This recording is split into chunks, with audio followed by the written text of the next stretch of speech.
Welcome to my channel. तो भाई NEET में एक हफ़्ता भी नहीं बचा है और इस टाइम पे मेरे 300 मार्क्स आ रहे हैं फुल सिलेबस, वो भी पीडब्ल्यू के मॉक टेस्ट में, जो कंपैरेटिवली इजी रहता है। और अभी मैं सेकंड रो पर हूँ। मेन चीज़, मेरे पिछले बार 380 मार्क्स आए थे और इस बार उससे भी कम जा रहे हैं। तो मुझे नहीं पता वॉइस आ रही है नहीं, मैं बस रिकॉर्ड कर रही हूँ। मुझे अपने मन की भड़ास निकालनी है। यहाँ पे ये टाइमर चल रहा है, स्टडी विद मी, ये नोट्स खोल रखे हैं मैंने, रिवीजन चल रहा था। लेकिन ये जो डिप्रेशन है, जो टेंशन है, इसके साथ कैसे पढ़ाई करूँ मैं। एक तो सबसे बड़ी गलती मैंने कर दी कि मैं घर पे रह के ड्रॉप ले लिया। मतलब कहीं कोचिंग पे जाना चाहिए था मुझे, आई थिंक। चलो वो गलती कर दी, कोई दिक्कत नहीं है। उससे बड़ी गलती मैंने की कि लाइब्रेरी भी ज्वाइन नहीं की। मतलब वो तो कर सकती थी मैं, ठीक है, नहीं की। तो मेरा क्या था ना, मैं बताती हूँ तुम्हें।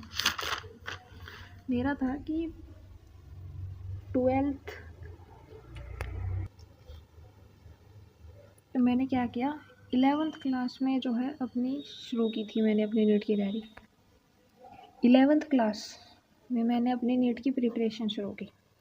मैं सुबह 4:30 पे उठ के पढ़ाई करती थी।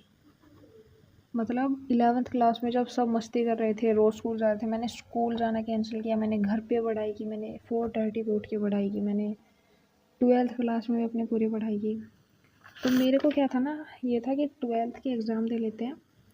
12th के एग्ज़ाम देने के बाद ना 2 महीने कोई मॉक टेस्ट ज्वाइन कर लेंगे, कोई कोचिंग कर लेंगे, ये प्लान था मेरा। तो देखो, सब कुछ हमारे प्लान के अकॉर्डिंग नहीं होता। जब मैं 12th क्लास में थी तो मेरे बोर्ड एग्ज़ाम से 5 महीने पहले मेरे फादर की डेथ हो गई हार्ट अटैक की वजह से।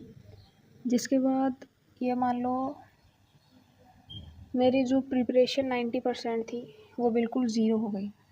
बिकॉज़ वो ट्रॉमा जो था ना, वही चल रहा दिमाग में कि अब मैं किसको कहूँ मुझे मॉक टेस्ट ज्वाइन करना है, मुझे कोचिंग ज्वाइन करनी है, मुझे क्या कुछ अपनी पढ़ाई करनी है, किसके साथ शेयर करूँ।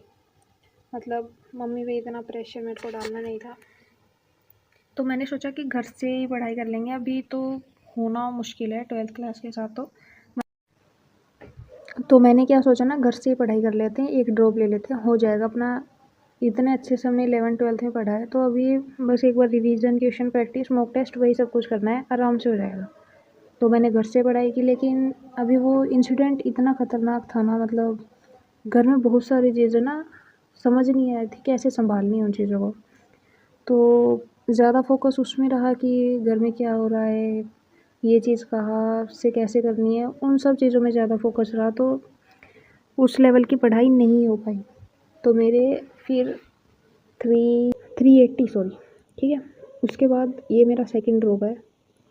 इस साल भी पढ़ाई से ज़्यादा और चीज़ों में ध्यान रहा और अभी मेरे 300 मार्क्स आ रहे हैं। मतलब फेब तक ना मेरे मार्क्स आ रहे थे 570, 580, 560, इस तरह के। मतलब जब मार्क्स बढ़ने की बजाय कम ही होते जाए ना, वो वाली फीलिंग मेरे फेब तक आ रहे थे 500 प्लस मार्क्स। फिर टेंशन, डिप्रेशन नहीं होगा, इन सब चीज़ों की वजह से मेरे मार्क्स इतने ड्रॉप हो गए। मैंने 2 महीने बिल्कुल भी पढ़ाई नहीं की, मेरे मार्क्स बिल्कुल ड्रॉप हो गए। अभी 300 पे हूँ। एक हफ़्ता बचा है पेपर में। घर की रिस्पॉन्सिबिलिटीज़ है, पेरेंट्स के सपने हैं, पापा का सपना था। और बताऊँ तो मैंने पापा को एक बार कहा था कि मेरी चॉइस थी कि मुझे नीट करना है, मुझे डॉक्टर बनना है। तो मेरे पापा ने कहा कि कोई दिक्कत नहीं है, डॉक्टर बनना है ना, गवर्नमेंट कॉलेज की नहीं हुआ, ठीक है, प्राइवेट की फ़ीस ज़्यादा है, ज़मीन बेच देंगे, पर मैं तुझे डॉक्टर बनाऊँगा। तो अब कैसे मूव ऑन करूँ यार, मैं उस लाइन से कैसे मूव ऑन करूँ। मतलब नहीं हुआ तो ठीक है, कुछ और कर लेंगे, कैसे कर लूँ कुछ और, जब वो ज़मीन बेचने को तैयार थे मुझे डॉक्टर बनाने के लिए। तो एक मेंटल प्रेशर बहुत ज़्यादा है, मार्क्स आ नहीं रहे हैं। पता नहीं यार क्या करना चाहिए। लेकिन आप ना एक चीज़ कर सकते हो, आप सभी के लिए एक एडवाइस है कि अपने मार्क्स शेयर करो अपने पेरेंट्स के साथ, उन्हें बताओ, उन्हें के साथ शेयर करो कि तुम कहाँ पे अटक रहे हो, क्या तुम्हारी दिक्कत है, किस वजह से तुम पढ़ाई नहीं कर पा रहे हो। वो चीज़ शेयर करो। वो चीज़ तुम शेयर करोगे ना तो ज़रूर मदद मिलेगी, तुम्हारी टेंशन कम होगी, ठीक है।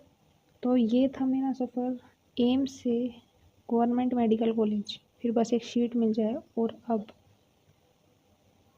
बाय। क्वाइट कर दिया यही मान लो एक तरह से, या फिर